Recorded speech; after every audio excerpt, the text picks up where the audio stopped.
अगर अभी तक आप इसकी स्टडी पॉइंट सिलीगुड़ी को सब्सक्राइब नहीं किए हैं तो तुरंत सब्सक्राइब कर लीजिए। लाइक और कमेंट करना बिल्कुल नहीं भूलिएगा। इस वीडियो को या इसकी स्टडी पॉइंट सिलीगुड़ी के मॉडल एक्टिविटी टास्क या फिर रेगुलर वीडियोस को जिससे पढ़ाई कराया जाता है अपने दोस्तों के साथ शेयर करना बिल्कुल नहीं भूलिएगा, ताकि उन्हें भी इसकी स्टडी पॉइंट सिलीगुड़ी के काफ़ी सारे वीडियोस हैं उनके बारे में पता चले और उन्हें भी फ़ायदा पहुँचे। आप देख रहे हैं model activity task class 9 history जनवरी 2022 के एडिशन को। अपने स्क्रीन पर इंग्लिश वर्जन का क्वेश्चन पेपर को देख पा रहे होंगे और इसी का रूपांतरित करके इसके स्टडी पॉइंट सिलीगुड़ी आपके लिए हिंदी वर्जन का क्वेश्चन पेपर लेकर आया है। देखिए स्क्रीन पर आप हिंदी वर्जन का क्वेश्चन पेपर देख पा रहे होंगे और इसी का सॉल्यूशन भी इसी वीडियो में दिखाया जाएगा। तो उम्मीद कर रहा हूँ आप सभी के अच्छे होंगे और ऐसी विषम परिस्थिति में भी घर पर रहकर पढ़ाई लिखाई सही से कर पा रहे होंगे। अपना ध्यान रखिएगा और अपनों का भी ध्यान रखिएगा। तो चलिए बिन समय गंवाए शुरू करते हैं हिस्ट्री जनवरी 2022 क्लास 9 मॉडल एक्टिविटी टास्क को। आप अपनी स्क्रीन पर सॉल्यूशन देख पा रहे होंगे। पहला क्वेश्चन है जिसमें 4 फिल इन द ब्लैंक्स दिया गया है, रिक्त स्थानों की पूर्ति करना। तो पहला वाला जो है द सोशल कॉन्ट्रैक्ट रूसो के द्वारा लिखा गया था, तो यहाँ पे खाली स्थान भरना है रूसो। ठीक है। दूसरा नंबर देखिए बी में, फ्रांसीसी क्रांति के दौरान लुई 16वां फ्रांस का राजा था। बुर्जुआ वर्ग तृतीय स्टेट संप्रदाय से संबंधित था। तो यहाँ पर मैं एक चीज़ बताए हुए चलूँ कि सामाजिक जो दशा था पूरे फ्रांस का क्रांति के पूर्व समाज को 3 भागों में बांटा गया था। पादरी वर्ग जिसको प्रथम स्टेट कहा जाता था, कुलीन वर्ग जिसको द्वितीय स्टेट, साधारण जनता जिनको तृतीय स्टेट कहा जाता था। ठीक है। तृतीय स्टेट जो था फ्रांस का उसमें साधारण जनता का था जो विभिन्न पहलुओं से या विभिन्न विभिन्नताओं से भरा हुआ था।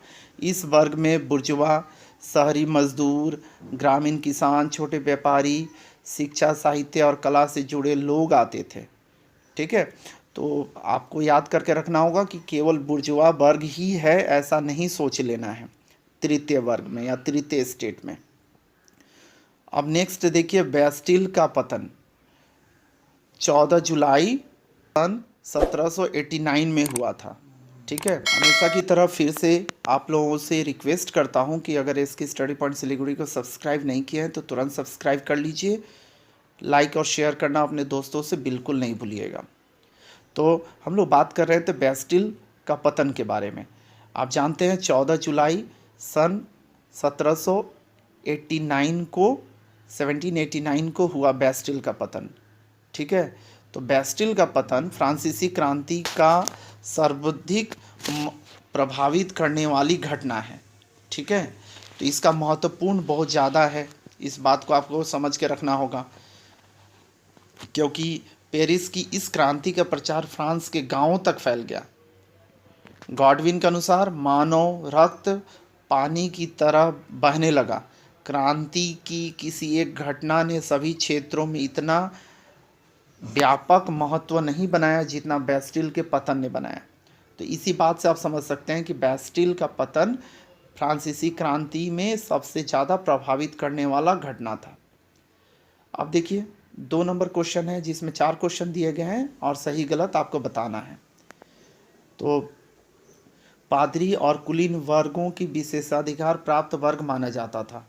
तो आप अभी थोड़ी देर पहले ही समझ चुके हैं कि जो फ्रांसीसी समाज था क्रांति के पहले उसको 3 वर्गों में बांटा गया था, 3 भागों में बांटा गया था। पादरी वर्ग जो था वह प्रथम स्टेट कहलाता था। ठीक है। बड़े पादरी साधारण पादरी में बटा हुआ था, तो ये कुलीन वर्ग में आ जाते थे ये सब। ठीक है। और द्वितीय स्टेट कुलीन वर्ग आ जाते थे। तो प्रथम और द्वितीय स्टेट काफ़ी इनके पास अधिकार हुआ करता था। ठीक है। बी नंबर देखिए, मॉन्टेस्क्यू ने सरकार के भीतर सत्ता के विभाजन का प्रस्ताव रखा। तो सही है, ए नंबर भी सही है, बी नंबर भी सही है। द बुक कैंडिड रूसो द्वारा लिखी गई थी, यह गलत है। डी नंबर देखिए, भेदभाव पूर्ण कर प्रणाली ने फ्रांसीसी क्रांति को जन्म दिया, तो यह भी सही है, क्योंकि आने वाला क्वेश्चन में 3 नंबर में आप देखिएगा, उसमें कर के ऊपर में आप देख कर समझ पाएंगे कि कितने सारे कर थे और किस प्रकार के कर लोगों को देना पड़ता था। तो भेदभावपूर्ण कर प्रणाली तो फ्रांसीसी क्रांति को जन्म देने में मदद किया ही था। देखिए क्वेश्चन नंबर 3 में देखिएगा, यहाँ पर कॉलम ए में जितने भी है सारे कर हैं, तो किस प्रकार के कर हैं, किस चीज़ पे लिया जाता था, बी कॉलम में दिया हुआ है। जो टेल है वह किस प्रकार का कर है, टीथे या टाइथ, गैबल, विंगटी में, ये सब कर हैं। तो ध्यान से देखिएगा, इसका आंसर नीचे में आपके लिए बनाकर तैयार किया गया है, ध्यान से देखकर आप स्क्रीनशॉट भी लेकर लिख सकते हैं।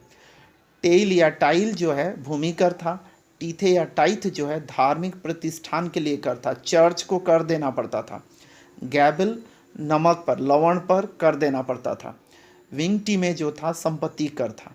तो इस प्रकार आप समझ पा रहे होंगे कि दोषपूर्ण एक कर सिस्टम था वहाँ पे फ्रांस में। क्वेश्चन नंबर 4 को देखिएगा, यह बहुत ही इम्पॉर्टेंट क्वेश्चन है। पुरातन व्यवस्था से क्या तात्पर्य है, या फिर इसी को प्राचीन व्यवस्था कहने से क्या समझते हैं भी पूछा जाता है या बोला जाता है। तो ध्यान से देखकर आप समझिए, जो फ्रांस का प्राचीन व्यवस्था था या प्राचीन राजवंश था, इसके ऊपर में यह दिया गया क्वेश्चन। फ्रांसीसी क्रांति के पूर्व समस्त यूरोप में जो राजनीतिक, सामाजिक, आर्थिक व्यवस्था प्रचलित थी, उसे ही साधारण रूप से पुरातन व्यवस्था, प्राचीन शासन या प्राचीन राजवंश के नाम से जाना जाता है।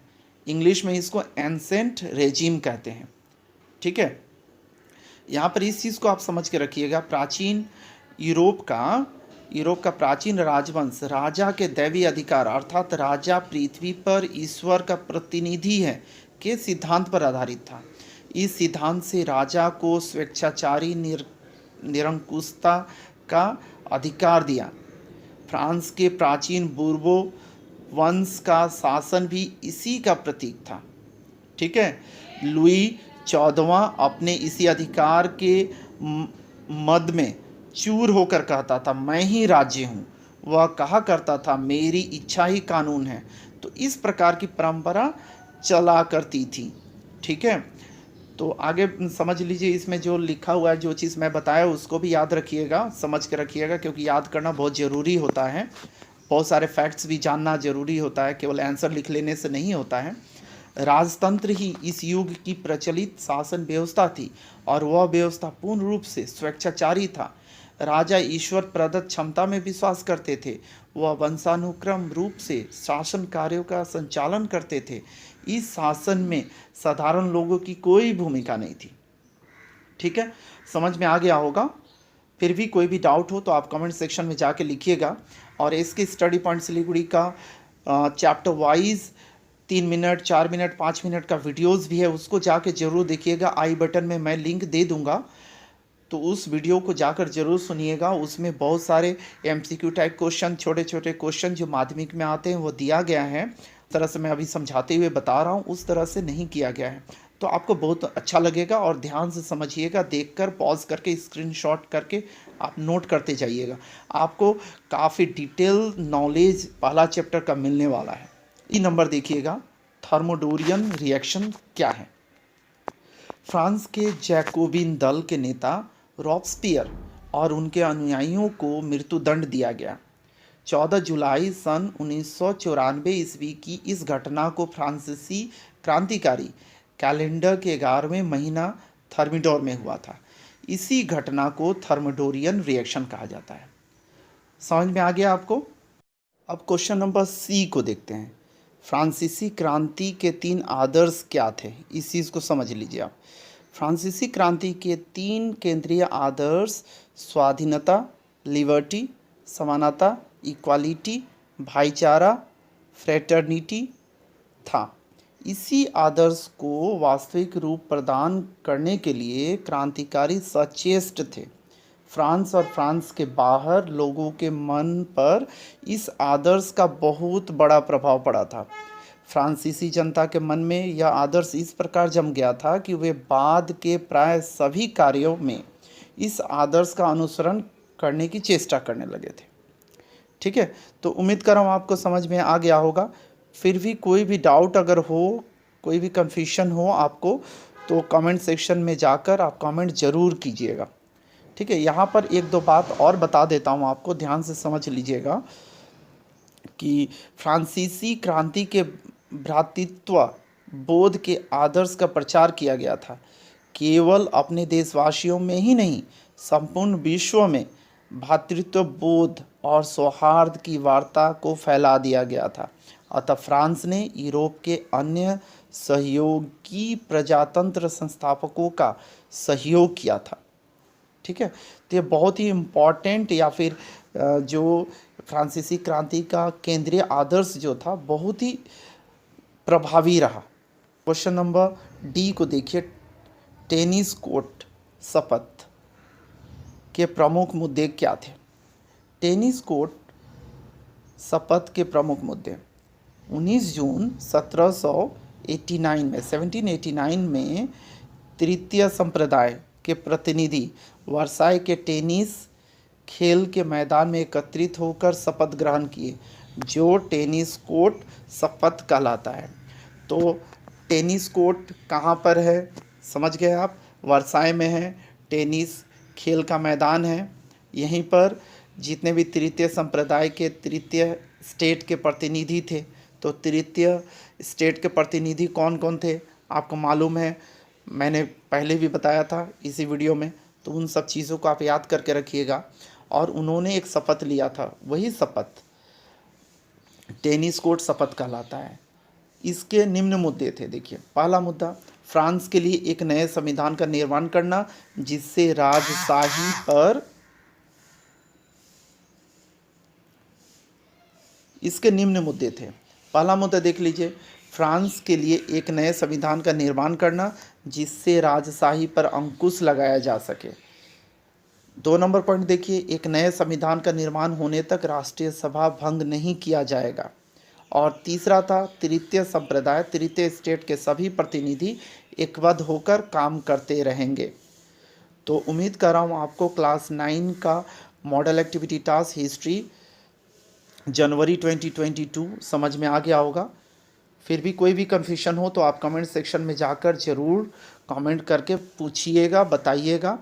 और अपने दोस्तों से ज़रूर इस वीडियो को शेयर कीजिएगा ताकि उन्हें भी फ़ायदा हो इसके स्टडी पॉइंट सिलीगुड़ी के वीडियो से। Thank you very much for watching इसके स्टडी पॉइंट सिलीगुड़ी।